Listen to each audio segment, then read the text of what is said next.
근래 기사가 뜨긴 했지만 실제 있었던 일은 이제 2022년에 미국에서 있었던 한 얘기를 우리가 시작하면서 말씀을 이제 들어가려고 합니다. 미국의 네브래스카주에 한 어린이 병원이 있습니다. 근데 그 병원에 선천성 심장병으로 이제 수술을 앞둔 4살 투루라는 소년이 있었습니다.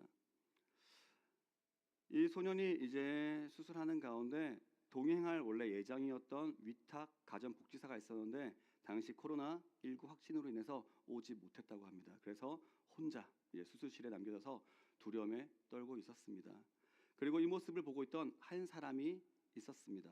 바로 누구냐면 당시에 소아 마취과 의사였던, 그리고 이 트루라는 소년을 이제 수술을 위해서 계속 곁에 있으면서 함께 보았던 에이미 비디라는 박사입니다.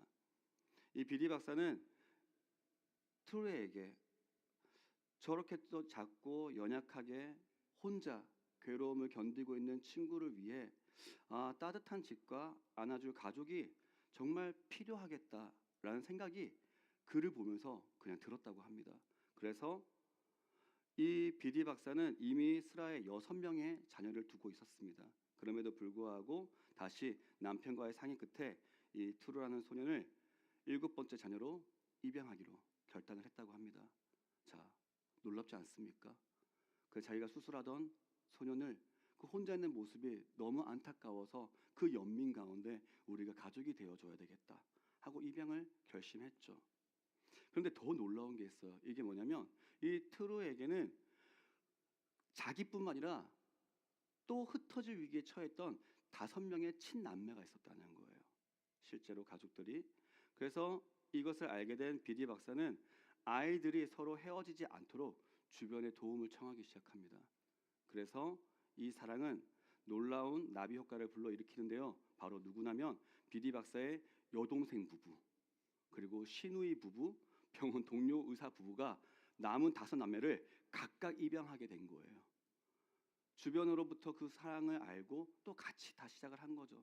그리고 마지막 또 한 명 남은 친구가 있기에 이 한 명까지 다시 한 명 더 입양하면서 비디 박사에도 대가족이 이루어지고, 그리고 이 친구들이 어떤 일이 있을 때마다 흩어져서 어떻게 살아있는가 뭐 하고 있는가 모르는 삶이 아니라 조금만 건너면 모두가 함께 그 가족들이 모일 수 있는 대가족을 이루게 됩니다.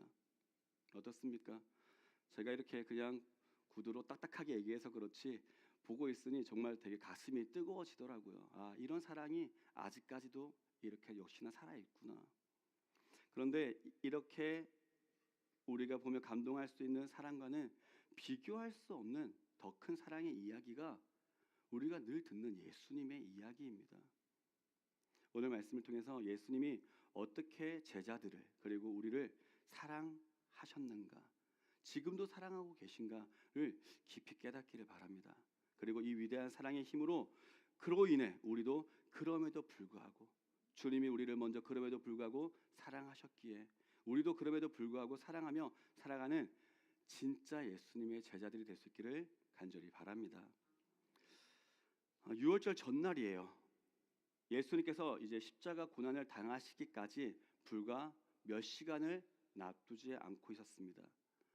괴롭고 슬픈 밤이겠죠. 우리가 지난주에도 말씀을 전했지만은 예수님도 십자가 이 고난을 너무나도 괴로워하고 계셨습니다. 얼마나 슬펐을까요? 육신적으로 하나님과의 관계 속에, 또한 그뿐만이 아니죠. 이제 제자들이 자기를 어떻게 할 걸 다 알고 있어. 예수님이 이미 배신할 것도 떠날 것도 다 알고 계셨죠. 시간이 가까워지면 가까워질수록 예수님 마음은 더 괴로워졌을 겁니다. 그런데 이 괴로움에 괴로움을 더하는 아픈 상황임에도 불구하고 그 식사의 자리에서 벌어지는 더 놀랍고 아픈 일이 있었다는 겁니다. 그게 뭐냐? 누가복음 22장 23절에서 24절 말씀을 함께 보겠습니다. 함께 읽습니다. 시작. 그들이 서로 묻되 우리 중에서 이 일을 행할 자가 누구일까 하더라. 또 그들 사이에 그중 누가 크냐 하는 다툼이 난지라. 아멘. 자, 어떤 일이 있었어요? 서로 싸웠다고요. 말씀에 이제 누가복음의 앞구절들을 보면은 예수님께서 떡과 포도주를 나누며 예수님의 자신의 죽음을 이제 예고하시고 그리고 나를 팔 자가 있다라고 말씀을 하신 그 다음에 이런 일이 있었다는 거예요. 쉽게 생각할게요. 우리가 또 다음 주에는 이제 성찬식이 있을 겁니다. 성찬식을 하는데 제가 한 것도 아니고 예수님께서 그 성찬식을 제정하시고 다 끝나고 난 그 과정 속에서 하자마자 싸우고 있더라는 거예요. 여러분 나가서 지금 서로 지금 싸우고 있는 거예요. 그것보다 더한 일인 거죠. 다툼의 주제가 뭐였냐? 다른 게 아니었습니다. 자, 우리 중에 누가 크냐? 말이 되지 않는 일이죠. 스승은 십자가의 죽음을 향해 갑니다. 그런데 3년 동안이나 동고동락하며 배워왔던 이 제자들은 마지막까지도 예수님이 말씀하신 길을 보고 있는 게 아니라 세상의 권력을 보고 있더라. 이 말은 바꿔 말하면 그만큼 세상의 욕심을 내려놓는 게 우리의 힘으로 하기가 어렵더라 라고 할 수가 있겠죠. 예수님은 이기심으로 가득한 이 제자들의 욕망, 근데 그 욕망이 가치가 있고 영원한 욕망이냐? 아니라는 거예요. 이 헛된 욕망 알고 계셨습니다. 그런데 오늘의 제목처럼 그럼에도 불구하고 주님은 그들에게 화를 내시지도 야 이제 그냥 다 그냥 가버려라. 야, 니들 같은 것들 제자라는 거 수치스럽다. 그냥 꺼져. 약간 이렇게 어찌 보면 화를 내실 수도 있지 않을까요? 저 같으면은 더 했겠죠. 그런데 예수님 그러지 않으셨어요. 그리고 어떻게 하십니까? 친히 수건을 두르시고 가장 낮은 종의 모습으로 그들의 발을 닦아주십니다. 자, 그리고 그 자리에는 누가 또 있었냐? 이제 예수님을 팔 자였던 가룟 유다도 아직까지 있었습니다. 여러분은 여러분을 배신할 사람이 누구인지 알고 있다라고 한다면 여러분 마음은 어떻겠습니까? 회사에서 직장 동료가 있다가 언제 이놈을 갖다가 한번 저격을 할까? 학교에 있는 친구가 아니면 사업장에 누가 오는 사람들마다 다 나를 어떻게 하면 걸고 넘어져 가지고 문제를 터뜨릴 수 있을까? 라고 한다면 여러분의 마음은 어떨까요? 그런데 그것을 이미 알고 있어요. 그 사람하고 겸상이나 할 수 있겠습니까? 마음을 붙일 수나 있겠습니까? 아마 이 배신자를 앞두고 밥이 넘어가지 않을 것 같습니다. 당장 우리가 지금 생각으로 한다면은 어떻게든 이 배신자를 처리하는 것이 당연하고 사이다입니다. 그런데 내게 막대한 손해를 입힐 사람이 있음에도 불구하고 예수님은 어떻게 하셨냐? 그럼에도 불구하고 이 가룟 유다의 이 더러운 발을 똑같이 씻어 주셨다라는 거죠. 사랑에 구별이 없었습니다. 우리는 누구를 사랑할 만하면 좀 더 사랑하고 잘해주면 좋을 것이고 내게 유익이 되면 좀 더 가까이 하고 사랑하는 것이고 그렇지 않으면은 그렇지 않은 게 어찌 보면은 인지상정이라고 생각을 합니다. 하지만 예수님의 사랑은 그러지 않았습니다. 그리고 그 마음에는 이런 예수님의 바람이 있었습니다. 마지막 순간까지 회개를 원하시며 예수님이 가룟 유다가 너는 그렇게 할 사람으로 이미 낙인 찍혔으니까 그렇게 할 거야가 아니라 예수님 그 안에서도 똑같이 이 유다가 회개하고 돌아오기를 바라셨습니다. 왜냐하면 유다가 아니어도 다른 누군가라도 반드시 하나님의 뜻을 이루는 역할을 감당했을 것이기 때문입니다. 또 뿐만이 아니에요. 그 자리에 있던 수제자인 베드로가 있었습니다. 오늘 우리가 읽은 이제 본문이기도 하죠. 베드로가 배신할 것도 예수님은 알고 계셨습니다. 특히 다른 게 아니에요. 예수님께서 베드로의 배신도 이미 아시고 이렇게 얘기하시죠. 지금은 너가 나를 따라올 수 없어. 하지만 후에는 따라올 거다라고 얘기했습니다. 그때 베드로는 이렇게 얘기해요. 왜 못 따라가요? 아니에요. 나 지금도 기꺼이 주님을 위해 내 목숨 드릴 수 있습니다. 함께 감옥도 갈 수 있습니다. 라고 호언장담했습니다. 거짓말이었을까요? 아닙니다. 베드로는 진심이었습니다. 진심으로 사랑하고 진심으로 그렇게 될 수 있는 마음의 결단도 있었습니다. 그런데 우리 인간의 이 굳은 결심이라고 하는 게 얼마나 연약한가라는 거예요. 은혜 받고 우리도 순간의 열정으로는 이렇게 고백할 수 있죠. 주님, 아굴골짝 빈들에도 복음 들고 가겠습니다. 생명 걸고 가겠습니다. 기꺼이 헌신하고 손해 보겠습니다. 라고 외칠 수 있습니다. 그런데 상황에 따라 시간의 흐름에 따라 얼마든지 달라질 수 있는 게 여기는 우리 모두의 모습이라는 겁니다. 누구도 이것을 자신할 수 있는 사람은 없습니다. 불과 몇 시간 뒤 생명의 위협 앞에서 이제는 예수님을 모른다고 3번이나 부인할 베드로의 실패를 예수님은 이미 다 알고 계셨습니다. 그런데 이 베드로도 그럼에도 불구하고 끝까지 사랑하셨습니다. 자, 13장의 전체 본문의 내용이 이 내용이에요. 끊임없이 예수님을 배신하고 아프게 하고 괴롭게 하는 상황들 속에서 그럼에도 불구하고 사랑하시는 예수님의 마지막까지의 모습. 이런 제자들의 모습은 구약 성경을 보면요, 참 이스라엘 백성의 축소판과 같습니다. 이미 이스라엘 역사를 통해서도 인간의 연약함을 우리는 참 쉽게 볼 수가 있죠. 간단하게는 출애굽 여정만 해도 그렇습니다.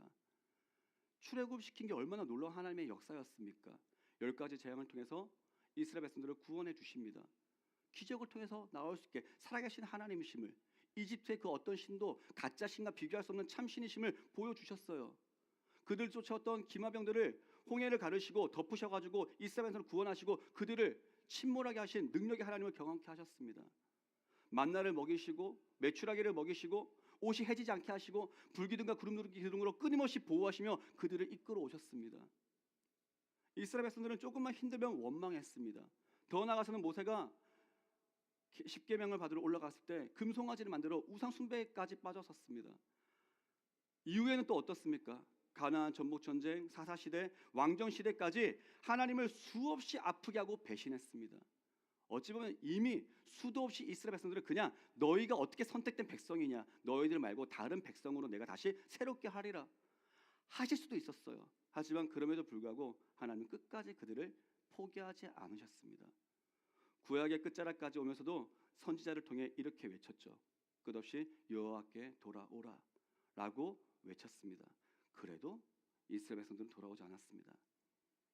하지만 그럼에도 하나님은 그들을 끝까지 포기하지 않으셨습니다. 제자들의 모습과 이 이스라엘 백성들의 모습은 결코 그냥 우리의 성경책 속의 내용이 아닙니다. 우리 역시 마찬가지죠.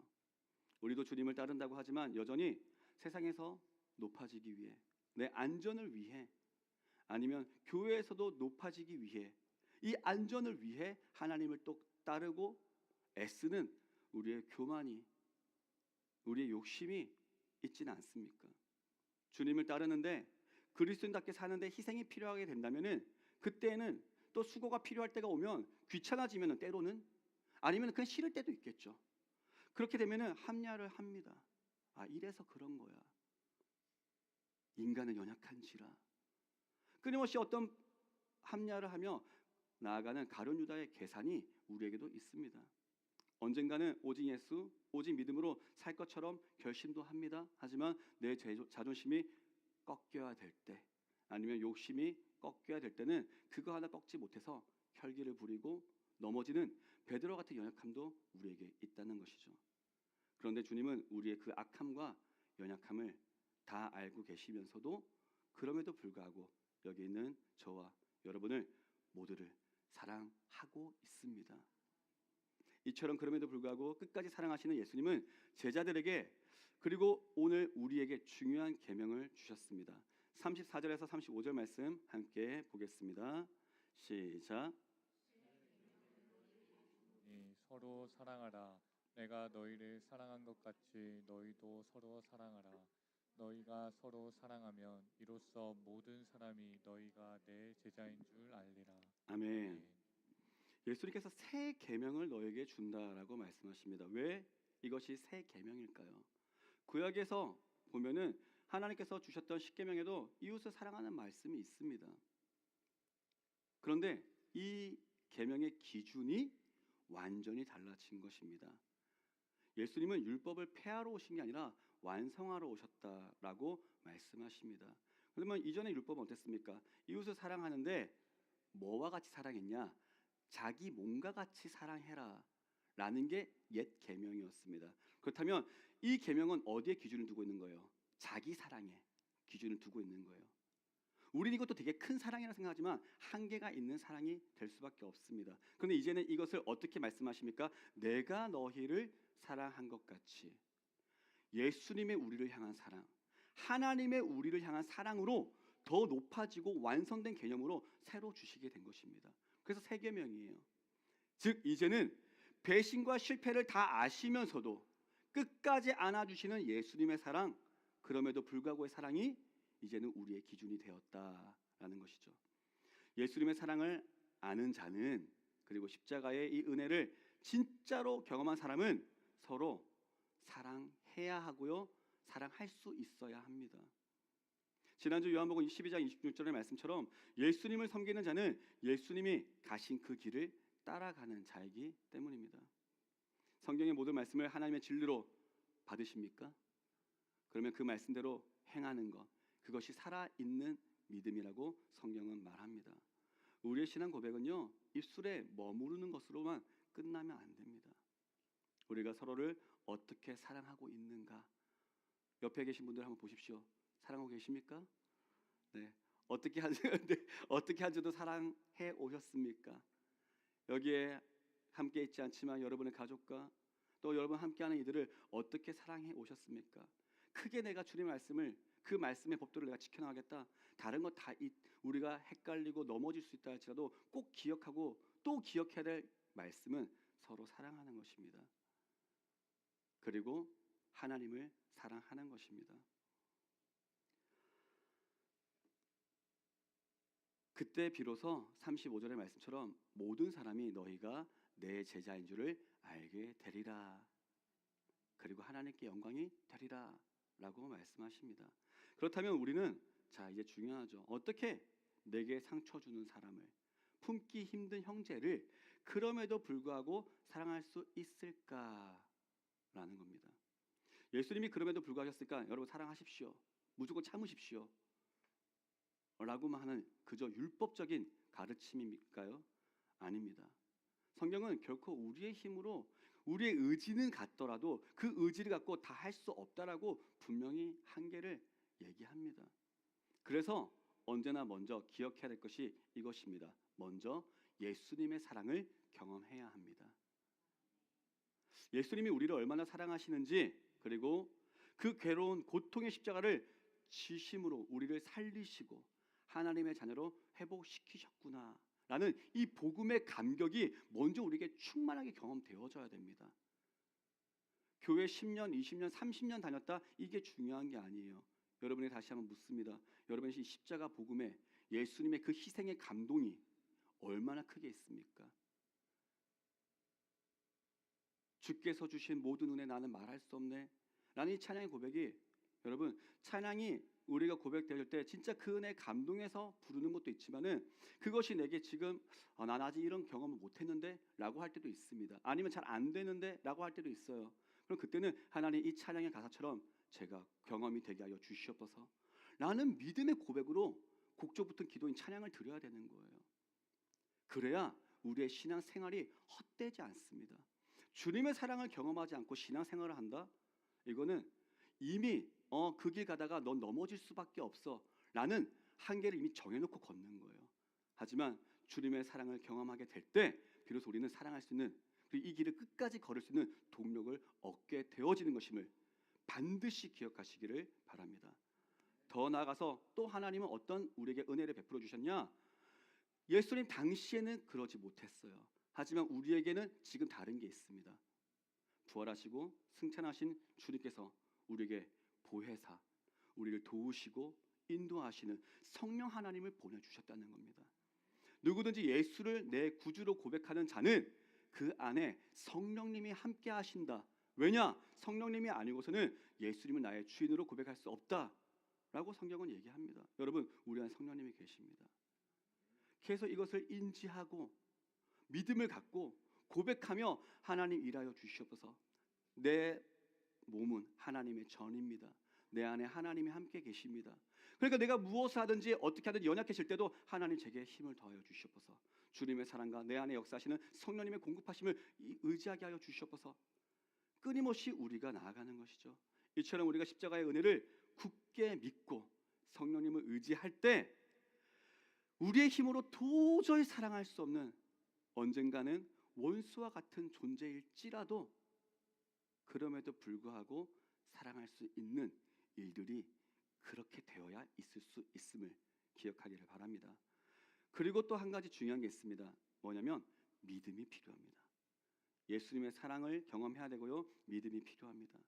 말씀을 묵상하면서 이런 생각이 들었어요. 예수님은 자, 이런 배신과 고통을 다 아시는데 이미 아신데 어떻게 끝까지 사랑할 수 있었으니까? 그럼 우리 쉽게 얘기하죠. 예수님은 하나님이시니까. 죄가 없으시니까. 하지만 반대로 우리께서 알지 않습니까? 예수님 완전한 하나님이시기도 아니 완전한 인간이시기도 하십니다. 괴로움도 느껴요. 배신으로 슬퍼도 하십니다. 고통스러워도 하십니다. 그럼에도 불구하고 사랑하시는 거지 아픔을 느끼지 않는 게 아니에요. 죄는 없으시지만 괴로움을 견디시고 끝까지 이들을 품고 나갈 수 있는 우리에게 주시는 그래서 내가 이렇게 걸었듯이 너희도 걸어가라라고 하는 본의 근거가 뭘까를 고민했습니다. 근데 그때 그 깨달음, 그 고민 속에 한 가지 깨달음이 와닿았습니다. 뭐냐면 예수님이 다 아신다라고 하는 것은 비단 이제 이 제자들의 연약함과 배신만을 다 아시는 게 아니라 여러분의 지금 마음 가운데는 자 우리 너 아무개 너 뭐지 생각하고 있니? 야 너 안 되겠다. 나는 이런 것만 알고 계신 게 아니라 뭐도 알고 계셔요? 지금은 베드로가 무너지고 실패하지만 결국에는 오순절 다락방에서 성령 세례를 받은 후 예수님을 따라 순교의 자리까지 가게 될 것을 그 영광스러운 미래도 아시고 계셨다. 예수님이 모든 것을 아신 거죠. 그리고 그 순종의 걸음을 통해 예수님이 지금 무엇을 이뤄나가고 있는 겁니까? 하나님의 뜻을, 하나님 아버지의 뜻을 이루시고 계신 거예요. 그리고 이것에 대한 예수님 받게 될 영광을 알고 계셨습니다. 그래서 주님은 유다가 이제 그 자리에 있다가 배신하러 나갔어요. 그 순간 가운데 이렇게 말씀하실 수 있었습니다. 31절 32절 말씀 함께 읽겠습니다. 시작. 후에 예수께서 이르시되 지금 인자가 영광을 받았고 하나님도 인자로 말미암아 영광을 받으셨도다. 만일 하나님이 그로 말미암아 영광을 받으셨으면 하나님도 자기로 말미암아 그에게 영광을 주시리니 곧 주시리라. 아멘. 예수님께서 지금 예수께서 이르시되 지금 인자가 영광을 받게 될 것이고라고 얘기하지 않았어요. 받았다. 이미 유다의 그 배신으로 말미암아 예수님이 그 이뤄가실 하나님의 그 계획하심이 이미 한 단추가 깨어짐으로써 모든 것이 이루어지고 있다. 그래서 이 꼴 예수님이 받으실 영광도 이미 받았다라고 얘기하셨습니다. 아버지께서 아들을 지극히 높여 모든 이름 위에 뛰어난 이름을 주실 것을 이미 예수님은 알고 계셨습니다. 빌립보서 2장 9절에서 11절 말씀에는 이렇게 얘기합니다. 제가 읽겠습니다. 이러므로 하나님이 그를 지극히 높여 모든 이름 위에 뛰어난 이름을 주사 하늘에 있는 자들과 땅에 있는 자들과 땅 아래에 있는 자들로 모든 무릎을 예수의 이름에 꿇게 하시고 모든 입으로 예수 그리스도를 주라 시인하여 하나님 아버지께 영광을 돌리게 하셨느니라. 아멘. 하나님 아버지께서 뜻하신 그 십자가의 순환을 성자 하나님께서 다 감당하심으로 말미암아 이제는 죽으시고 부활하신 주님을 온 세상의 사람들이 과거와 현재의 모든 미래의 사람들이 이제는 예수 이름을 통하지 않고서는 하나님께로 올 수 없는 그래서 예수님의 이름이 높임을 받고 그로 말미암아 하나님 아버지께서 예수 그리스도께 영광을 입혀주시는 것을 이미 받았다라고 얘기하셨습니다. 다시 정확히 짚어볼게요. 지금 경험하신 거예요? 아닙니다. 지금 앞에는 당장 뭐가 있어요? 십자가 고난이 여전히 있었습니다. 당장 예수님이 들림을 받고 영광을 받으시는 모습이 아니었어요. 그런데 예수님의 순종으로 그 일이 확정되었습니다. 지금 당장은 십자가의 길이 놓여 있었지만 그 다음에 있을 영광을 아셨습니다. 그런데 이것을 보니까 뭐랑 똑같아요? 믿음이죠. 믿음의 주인이신 주님께서 보여주신 이 믿음이 우리에게 있어야 되는구나 라는 거였습니다. 우리가 믿음으로 선택할 때 우리는 이런 기도도 하자. 하나님 믿습니다. 내가 이렇게 하면 될 줄로 믿습니다. 그래서 언제는 이렇게도 배웁니다. 믿음이라는 게 앞으로 바라는 것들의 실상이니까 그것을 받은 것처럼 지금 살아가라. 그러니까 내가 이미 부자가 된 것처럼 지금 부자로 살아가라. 뭐 이렇게 저도 교육을 받았었습니다. 그런데 자라오면서 경험하고 실제 말씀에 있어서의 얘기는 그런 믿음은 물론 그런 요소도 아예 없다라고 할 수는 없을 수도 있겠지만 하나님이 말씀하시는 믿음은 모든 것이 하나님의 영광, 우리의 믿음, 예수가 나의 주인 되심, 하나님의 능력을 이루어 나가심 이것과 귀결이 되더라 이거예요. 결국은 뭐냐? 우리가 이렇게 믿음을 선택해서 다른 건 장담할 수 없어요. 오늘 내가 부자처럼 살아가면서 부자가 정말 될 수 있냐? 이건 장담 못합니다. 여러분이 어떻게 된 것을 뭐 장담 안 해가지고 모든 걸 장담할 수 있는 게 아무것도 없습니다. 그런데 장담할 수 있는 게 있어요. 한 가지는 분명해요. 그게 뭐냐? 하나님은 선하신 뜻을 이루신다. 우리는 우리의 일을 장담할 수 없습니다. 하지만 모든 것을 아시는 하나님은 하나님의 뜻을 이루어 가십니다. 그래서 우리는 무엇을 믿느냐? 내가 믿고 싶은 내 믿음을 얘기하는 게 아니라 하나님께서 내가 하나님의 영광을 위해 드리고 있는 이 모든 걸음들, 때로는 손해보고 희생하고 참고 견디며 나가는 이 모든 것들, 때로는 갈 바를 알지 못하고 있음에도 불구하고 하나님 의지하고 나간다면 이것을 통해 어떻게 될 것이다. 사업이 번창하게 될 것이다. 교회가 뭐 부흥하게 될 것이다. 가정이 잘 먹고 잘 살게 될 것이다. 이런 건 장담할 수 없지만 분명한 건 있어요. 하나님이 여러분을 보듬어 주실 겁니다. 그건 분명하다는 거예요. 하나님이 우리의 믿음의 선택을 영광을 받으시면 하나님의 선하신 뜻을 이루시고 우리에게도 함께 그 영광을 맛보게 하실 줄로 믿습니다. 예수님처럼 우리는 다 알 수는 없어요. 하지만 이것 하나만은 이 하나님의 약속으로 분명히 알 수 있는 것입니다. 이 믿음이 하나님과 사람의 관계에서 그래서 발휘되어야 합니다. 때로는 우리의 신앙 여정 중에 앞서 간단하게 말씀드렸지만 정말 도무지 이해할 수 없는 막막한 상황이 닥칠 때가 있어요. 참 너무 길다. 언제 이 길의 끝이 있습니까? 이 어려움의 끝이 있습니까? 밤새 눈물로 기도합니다. 그럼에도 불구하고 현실을 보면 하나님의 응답이 어디 있는가 못 찾을 때가 있어요. 진짜 하나님이 나와 함께 하신다고 믿는데 언젠가는 이게 그냥 믿고 싶은 믿음인가? 아니 정말 나와 함께하고 계시는가? 외롭게 느껴질 때도 있습니다. 조금만 믿음과 타협하면요 더 세상살이가 쉽고 편해 보이게 살아갈 수 있을 때가 분명히 있습니다. 내게 상처 준 가족, 친구, 상사, 동료 사랑할 수 없을 때, 사랑한다고 해도 그들의 변화가 기대 안 될 때, 이때 뭐가 발휘되어야 됩니까? 믿음이 발휘되어야 한다는 것이죠. 그게 믿음이에요. 될만 하니까 하는 거는 믿음이 아닙니다. 안 보일 때 하는 게 믿음이에요. 그런데 무엇을 믿는 거라고요? 제가 하나님을 믿고 지금 순종합니다. 그러면은 이걸 통해 이 사람이 당장 바뀌겠다, 뭐 하겠다, 저는 모르겠지만 하나님은 하나님의 뜻을 이루어 나가실 줄 믿습니다. 우리는 이것만 바라보는 거예요. 이때 그럼에도 불구하고 저는 하나님을 사랑합니다. 하나님의 선하심을 믿습니다. 제 상황과 저 사람들 당장 변하지 않아도 하나님의 선한 역사를 믿고 이 길을 걷겠습니다 라고 고백하며 나아가는 것, 이것이 믿음입니다. 이 믿음이 있을 때 그럼에도 불구하고 사랑할 수 있습니다. 신앙은 내가 원하는 것을 얻어내는 램프의 진여 같은 것이 아니라고 수도 없이 얘기하고 있습니다. 성경은 단 한 번도 믿음으로 세상적인 권세 얻고 남들보다 더 성공하고 부자가 되라고 가르치고 있지 않습니다. 처음부터 끝까지 무엇을 얘기하냐? 우리의 존재가 얼마나 구원이 필요한 존재인가, 우리는 얼마나 큰 죄인인가, 그리고 우리를 살리시기 위한 이 하나님의 놀라운 계획이 무엇인지, 어떻게 준비해 오셨는지, 예수 그리스도의 십자가의 의미가 무엇인지, 그리고 그 은혜로 구원받은 우리가 이 땅에서 어떻게 예수님의 제자로 살아가야 하는가를 끝까지 말씀하고 계십니다. 때로는 내 옆에 가족들이, 형제가 미워질 때도 있습니다. 세상의 이익 앞에서 타협하고 싶을 때도 있을 것입니다. 그런데 그때마다 그럼에도 불구하고 먼저 너를 위한이 아니라 나 같은 지금도 이 고민하고 얄팍하게 생각하고 있는 이 나를 위해 예수님은 타협하지 않으시고 생명을 주셨지. 나의 이기적이고 연약함을 다 아시면서도 끝까지 십자가를 지셨지. 그 주님의 사랑이 얼마나 고귀하신가, 얼마나 크신가, 이것을 기억하고 감동이 회복되어지기를 간절히 축원합니다.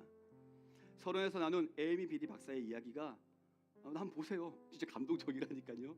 참 감동적이에요. 그런데 그보다 예수님의 사랑이 더 감동되어야 합니다.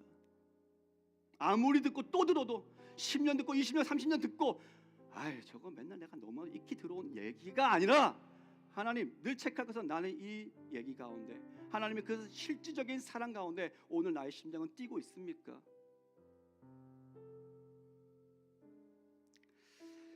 우리가 주님의 이 전인격적인 사랑에 깊이 붙들릴 때, 그리고 십자가 뒤에 있을 하나님의 예비하신 영광을 믿을 때, 지금은 아프고 억울할 수 있어도 도망치지 않고 끝까지 이 믿음의 길을, 또 사랑의 길을 걸을 수 있습니다.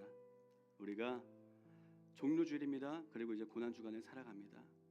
기꺼이 우리가 당일 365일 주님의 영광에 살아야죠. 다른 거 아니에요. 고난주간에서 예수님이 십자가에 동참하겠다, 뭐 하겠다, 새벽 기도도 하고 뭐도 하고 다 합니다. 그런데 중요한 게 있어요. 삶은 변하지 않는다면 그게 무슨 소용이 있습니까? 기억하는으로 끝나는 것이 아니라 실천해 봅시다. 주님, 그럼에도 불구하고 하나님을 따르겠습니다. 그럼에도 불구하고 내 가족을, 형제를 사랑해 보겠습니다. 재물할 수 없으니 주님의 사랑을 더욱더 깊이 경험하고 믿음으로 나갈 수 있도록 저를 도와주시옵소서. 그렇게 주님을 높여드리는 참 제자가 우리 모두가 되기를 축복합니다.